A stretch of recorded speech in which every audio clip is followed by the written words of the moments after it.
시청자 여러분 안녕하십니까? 계속해서 뉴스데스크 충북입니다. 해마다 겨울철은 헌혈 보릿고개라고 불릴 정도로 혈액 수급이 어려운 시기인데요. 그런데 올해 상황이 더 심각하다고 합니다. 이번 겨울 너무 빨리 찾아온 독감 유행의 영향이 큰데 특히 10대 헌혈이 크게 줄고 있습니다. 김영일 기자입니다. 청주 상당 보건소 앞에 헌혈버스가 자리를 잡았습니다. 버스 안에는 체열하려는 사람과 차례를 기다리는 사람들로 꽉 찼습니다. 대부분 공무원들입니다. 지금 혈액이 부족하다는 그런 말도 있잖아요. 내가 가장 쉽게 할 수 있는 봉사라고 생각이 되어서 하게 됐고요. 비어있던 혈액 상자도 조금씩 채워지지만 지역의 혈액 수급 불안은 계속되고 있습니다. 지난해만 해도 7.91분이었던 충북의 혈액 보유량이 절반에도 못 미치는 3.51분으로 뚝 떨어진 겁니다. 적정 기준인 517을 크게 밑돌고 있는 건데 수요가 많은 O형은 2.81분, A형은 2.91분으로 주의 단계입니다. 외부 활동이 줄어드는 겨울인데다 독감 유행이 예년보다 빨라지면서 헌혈 참여자도 많이 줄었습니다. 갑작스러운 한파와 독감, 인플루엔자의 조기 유행이 겹치면서 헌혈 실적에 영향을 주었습니다. 감염병 유행 시기에는 헌혈 가능 대상자가 줄어들고 문제는 헌혈 참여 비중이 큰 10대 헌혈이 갈수록 줄고 있다는 겁니다. 2019년만 해도 3만 건을 크게 웃돌던 10대 헌혈 건수는 지난해 2만여 건으로 3분의 1가량이 뚝 떨어졌습니다. 출산율 감소로 10대 인구가 준 이유도 있지만 학교 밖에서 이뤄지는 헌혈은 봉사활동으로 인정받을 수 없도록 2년 전부터 바뀐 입시제도의 영향도 큽니다.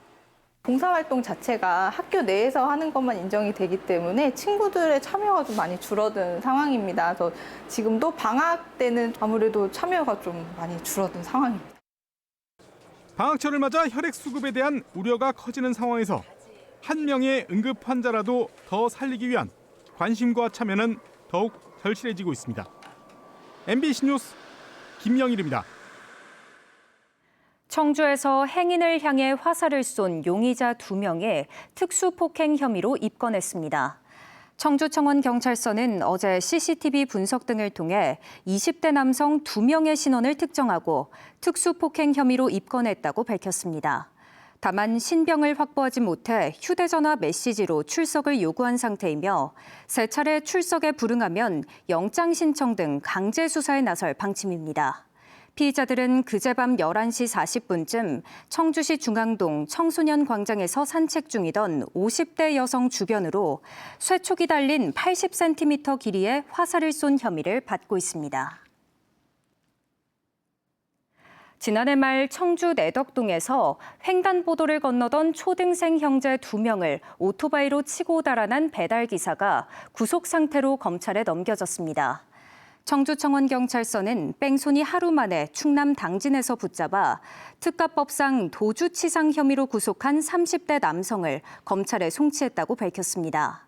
피의자는 경찰 조사에서 배달콜을 잡으려 한눈을 팔다 사고를 냈고 피해자들이 죽은 줄 알고 무서워 도망갔다고 진술했습니다.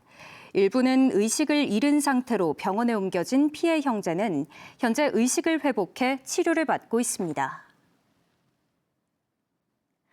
충청북도가 이미 확정했던 시군순방 도정보고회의 일부 일정을 예정 시점보다 돌연 한 달 이상 앞당기며 일부 혼선이 빚어지고 있습니다.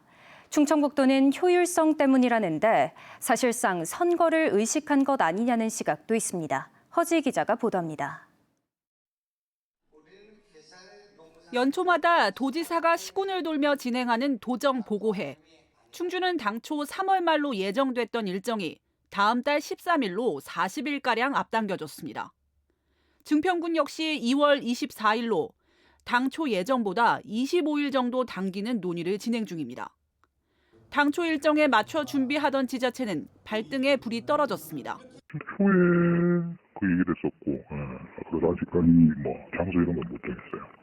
지난달 충청북도가 각 시군 보고회 날짜를 정해 공문으로 통보한 지 20일 만에 돌연 변경을 요청한 겁니다.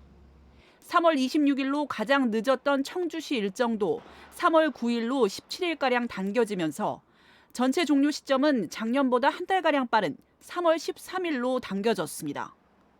선거법상 도정 보고회가 제한되는 4월 4일을 감안한 당초 일정인데도 이렇게 앞당긴 공식 이유는 효율성 때문입니다. 3월 말까지 이렇게 잡아놨던 건데 너무 이제 늘어지다 보니까 이제 좀 뭐 효율성이나 적시성이 좀 떨어진다 이런 좀 의견이 있었어요. 현직 지사 입장에선 선거를 앞둔 최대의 도정 홍보 수단이다 보니 일정 변경을 두고 여러 해석이 나옵니다.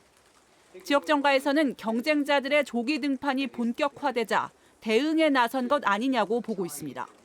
또 선거일이 가까워질수록 자칫 관건 선거 시비 등 불필요한 논란에 휘말릴 수 있는 만큼 이를 사전에 차단하려는 정무적 판단도 깔려 있다는 분석입니다. 3월 말이 되기 전부턴 본격적인 경선 준비에 집중하려는 포석으로 보는 시각도 있습니다. 본인 입장에서는 마음이 급하겠죠. 선거하고 맞추는 거는 별로 이렇게 적절하지 않지 않느냐. 올해 도정보고에는 오는 29일 진천을 시작으로 3월 13일 음성까지 11개 시군에서 진행됩니다. MBC 뉴스 허지입니다. 김창규 제천시장이 자신의 페이스북 게시물과 관련해 선거관리위원회로부터 구두 경고를 받았습니다. 김창규 시장은 어제 자신의 페이스북에 한 사회단체로부터 받은 수상 소식을 올렸다가 공직선거법 위반 소지가 있다는 선관위의 경고를 받고 자진 삭제했습니다. 제천 선관위는 공무원이 자신의 업적을 홍보하는 행위를 제한하는 공직선거법 86조 1항을 들어 단체장의 개인 SNS도 선거에 영향을 미칠 수 있다고 판단했습니다. 정부의 농어촌 기본소득 시범사업에 탈락한 보은군이 군민에게 1인당 60만 원의 민생안정지원금을 지급하기로 확정했습니다. 보은군은 오늘 관련 조례가 군의회에서 가결되고 192억 원의 추경 예산이 확정돼 오는 26일부터 1차 접수를 시작한다고 밝혔습니다. 대상은 2025년 12월 31일부터 신청일까지 보은군에 주민등록상 주소를 둔 군민으로 1차와 2차로 나눠 각각 30만 원씩 지급됩니다. 뉴스를 마칩니다. 고맙습니다.